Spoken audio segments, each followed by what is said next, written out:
Somos Alejandro Delgado, Dayana Castillo y Rocío Piguave, y vamos a hablar del Imperio Austrohúngaro.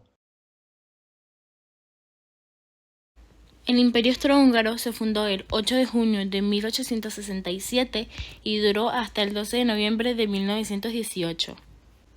Surgió como una solución a los conflictos internos y las tensiones nacionales dentro del Imperio Austriaco de los Habsburgo, agravadas tras la derrota frente a Prusia en la Guerra de Unificación Alemana. En particular, el gobierno temía una nueva revolución húngara como la ocurrida en 1848 durante la oleada de revoluciones en Europa. Esta revolución, inspirada en el auge del nacionalismo y el liberalismo, había sido brutalmente reprimida por las fuerzas austriacas con la ayuda del Imperio ruso. No obstante, el descontento entre los húngaros y otras minorías seguía latente, lo que hacía imprescindible una solución estructural para evitar nuevos levantamientos. Para evitar una crisis mayor, el emperador Francisco José I, quien gobernó desde 1848 hasta 1919, firmó el Compromiso de 1867, Auschwitz, que transformó al Imperio Austriaco en una monarquía dual. Esta reforma creó el Imperio Austrohúngaro. El imperio se dividió en dos grandes regiones. Por un lado, Cisleitania, controlada por el emperador de Austria, y abarcaba Austria, Bohemia y Moravia. Contaba con una economía más industrializada y ciudades más clave como Viena o Praga. Y por otro lado, Transleitania, gobernada por el rey de Hungría, que incluía Hungría, Croacia y Transilvania. Su economía estaba más centrada en la agricultura y la ganadería. El Imperio Austrohúngaro estaba formado por numerosos pueblos con lenguas y culturas distintas, lo que generó conflictos internos.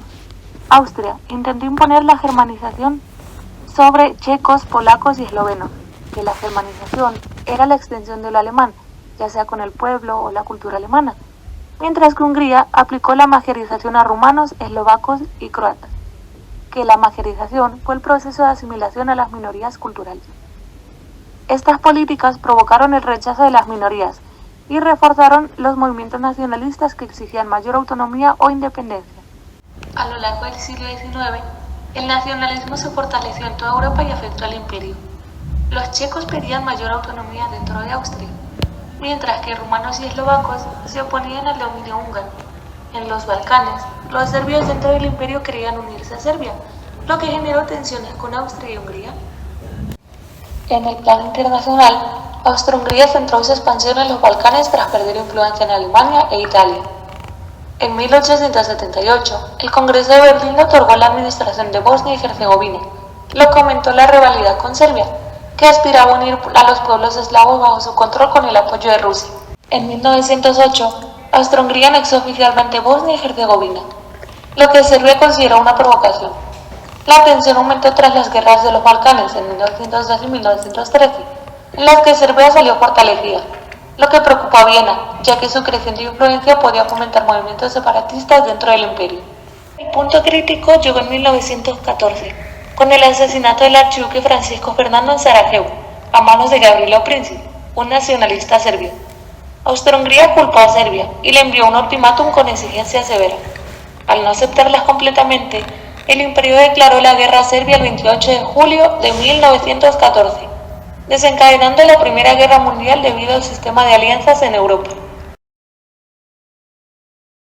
Durante la Primera Guerra Mundial, Austria-Hungría luchó en varios frentes, contra Rusia en el este, contra Serbia en los Balcanes y contra Italia en el sur. Aunque tuvo algunas victorias iniciales, su ejército dependía del apoyo alemán. El conflicto provocó una grave crisis económica y social. La escasez de alimentos, el colapso del comercio y la inflación causaron hambre y descontento en la población. Además, las diferencias entre Austria y Hungría dificultaron la coordinación del gobierno. Las tensiones étnicas se agravaron a medida que avanzaba la guerra. Checos, eslovacos, croatas, serbios y rumanos vieron la guerra como una oportunidad para lograr su independencia. En 1916, la muerte del emperador Francisco José I marcó un punto de inflexión.